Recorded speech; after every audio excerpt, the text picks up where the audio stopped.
Today on Living in Daytona Beach, we're going to talk about why Florida sucks.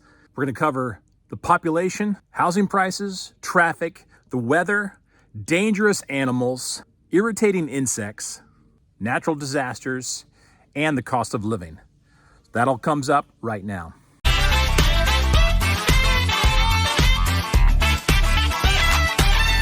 Hey, this is Todd and Living in Daytona Beach, and if this is the first time to the channel, go ahead, hit subscribe and the bell so you never miss a thing about living in Daytona Beach or living in Florida. And as always, if you're moving in 3 days to 3 months, 9 days to 9 months, if you're moving to Florida, moving to Daytona Beach, give us a call, text, email, or set up a Zoom video call. Well, in today's episode, we're going to find out why Florida sucks. So let's get to it. So number one on our list, and this is not in any particular order, but let's talk about the people. So Florida compiles about 6,500 square miles of beautiful landscape, mostly flat. And with that, we have 20 million, a little over 20 million people population-wise in the state of Florida. Not too bad. Not too bad if you kind of look at some of the areas, a lot of the smaller towns and cities. Now, when you get to some of the larger areas, such as Miami, Fort Lauderdale, that population becomes a little more condensed. So 20 million, not too bad. However, every single year, 120 million people come to visit the Sunshine State. Now, that's everything from enjoying the beautiful beaches, to the fishing, to the beautiful lakes, the shopping. Of course, we have one of the largest theme parks in the world, and everything in between. I mean, Florida is a beautiful place, but Florida can suck. Number two is traffic. Traffic can be horrendous. Last year, Miami ranked as the 5th worst city to be stuck in traffic in. The worst traffic spot was Miami, Florida. Now, the I-4 that runs to Orlando, through Orlando to Walt Disney World, has a joke behind it.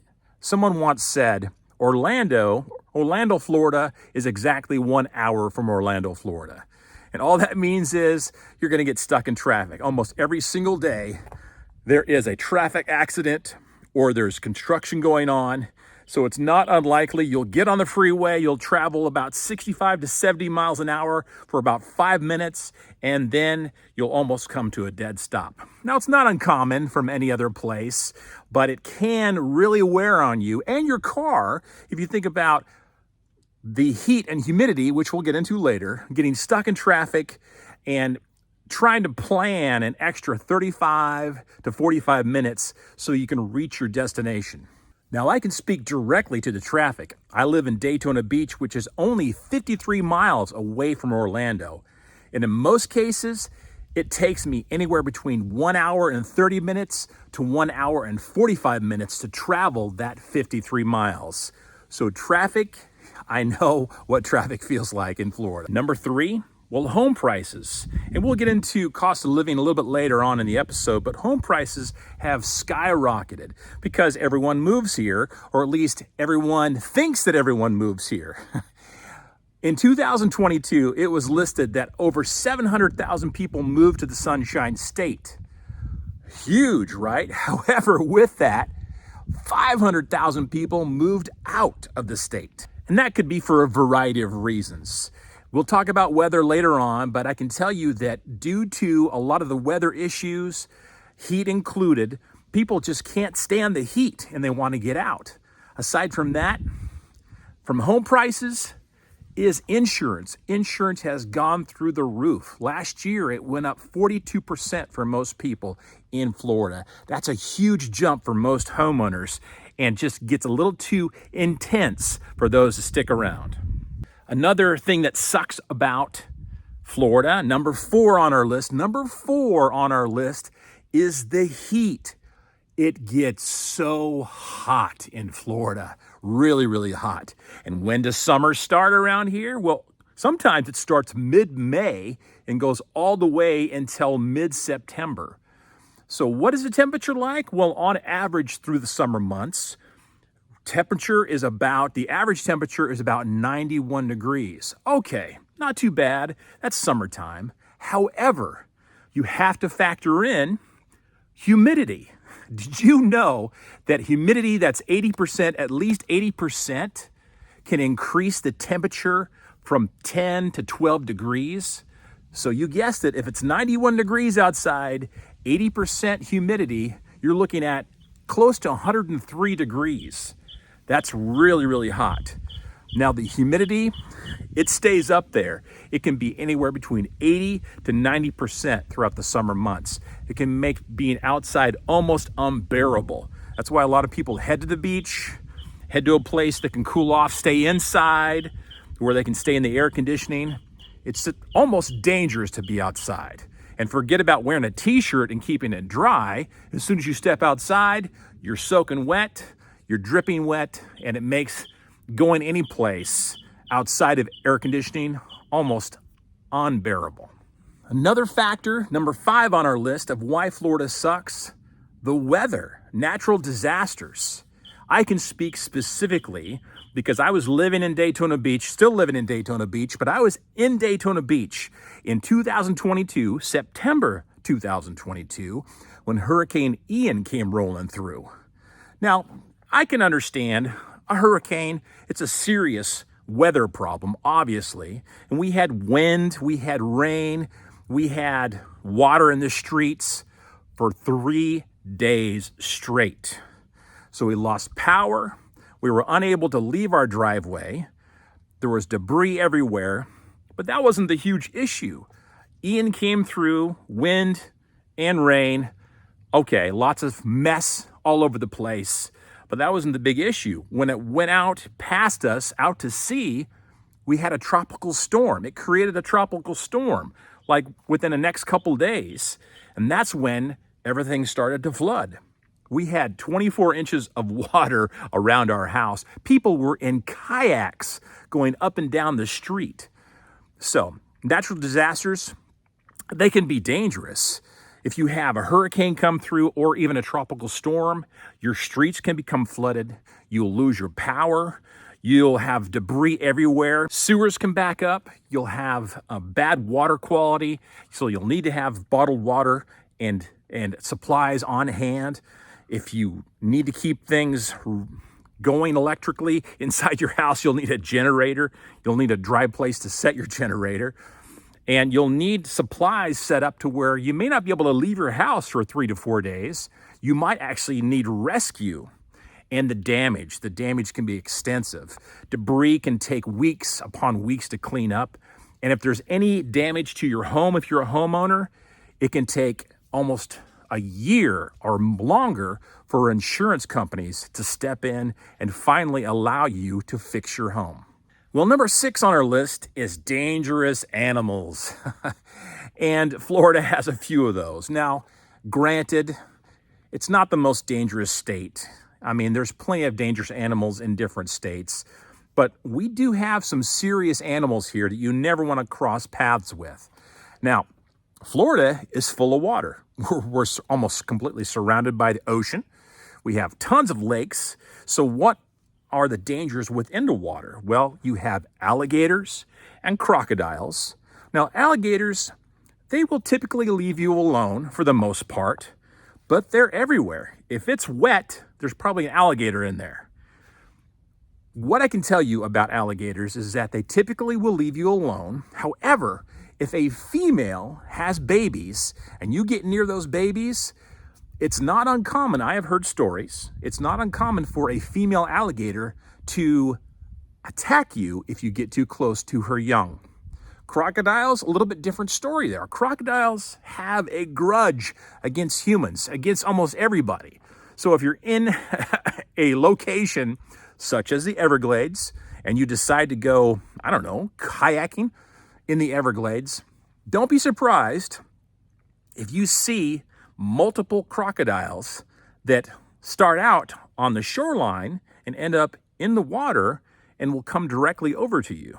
A little bit scary. Another water creature to be aware of is the bull shark. Now, Florida, in fact, New Smyrna, Florida, ranks as the #1 shark bite capital in the world. Are you serious? I am serious. So if you're a surfer if you like to splash around in the water, bodyboard, boogie board, be on a paddle board, or you're just swimming in the surf, be aware that we do have sharks that are in the water, and sharks, bull sharks especially, are not opposed to coming up and maybe taking a little bite out of you. Now on land, there's a few things to be aware of, a few dangers to be aware of. One of the biggest dangers on land in Florida is the cottonmouth snake, or the water moccasin. These snakes, which I've come across in my time in Florida, they are nasty. And I mean nasty because they're aggressive. Most snakes, when they hear you walking or see you walking, feel your vibration as you're walking, they will take off and disappear. Water moccasins, not so much. They want to step up and create a fight or something like that. So be aware that water moccasins, that is cottonmouths, will attack if they're provoked, and they get provoked very easily. So be aware when you're out hiking, when you're outside, around your house even, that a water moccasin, a cottonmouth, might be in the area and might want to take a bite. Now, the other thing that my wife always laughs at me about is the wild boar. Florida actually has wild boars. I promise they actually do. Now, they're feral hogs, so they're not normal to the area. They're kind of an invasive species, but they can be a little intimidating. In fact, some of them, because of their large tusks and large body size, can be a huge danger to people. In fact, some of the males can weigh more than a human.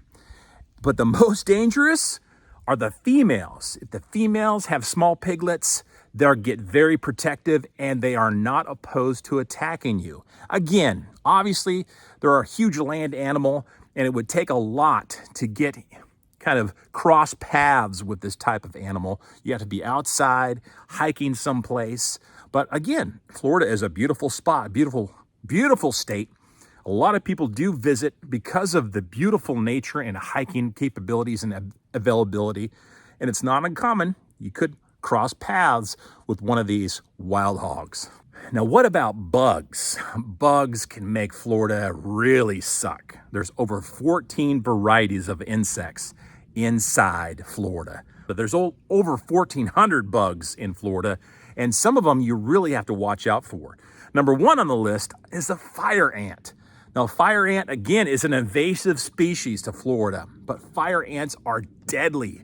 Fire ants are known to take down creatures, take down animals that are much larger than their size because they gang up in huge hordes and bite and attack all at the same time.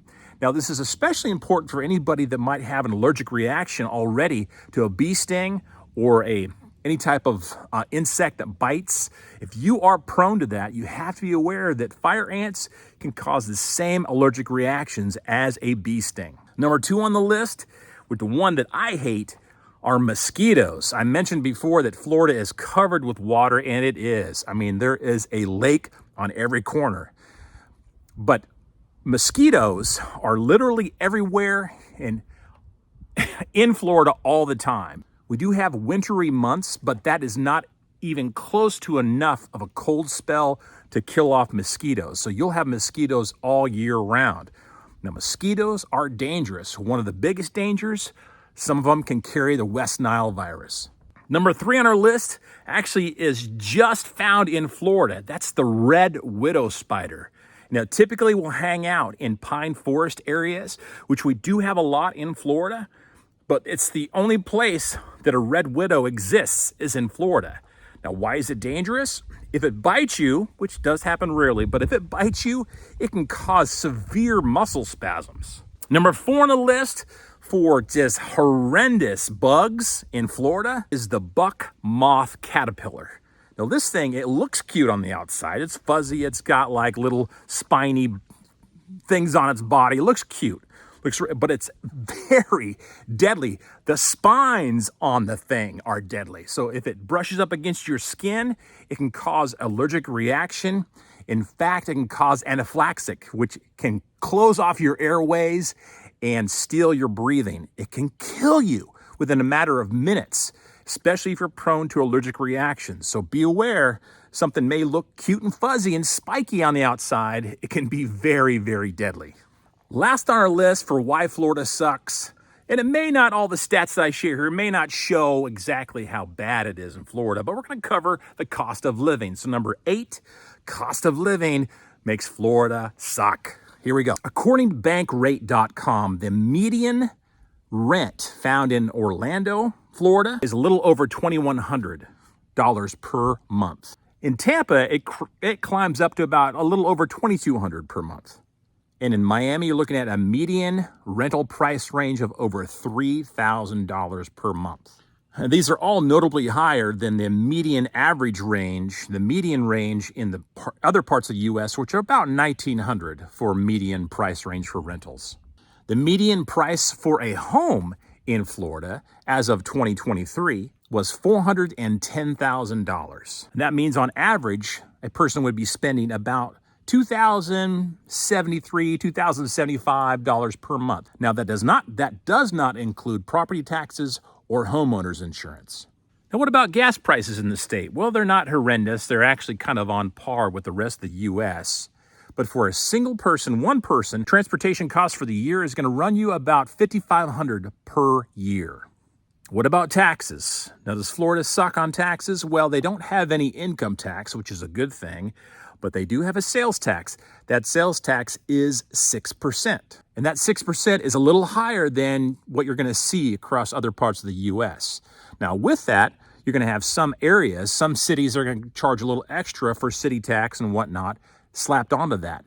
So overall, the average sales tax that you're going to pay in Florida is going to be about 7.02%, which is extremely high compared to the rest of the U.S. Now, what about property tax? So how is it as far as compared to the rest of the U.S.? Well, it's not too bad. It's about 0.91% of the property's total value. So it's not completely off compared to the rest of the U.S. Actually, Florida ranks 26th out of 50 of the U.S. states as far as property taxes go. Now, this is going to vary widely depending on what part of Florida you actually reside in.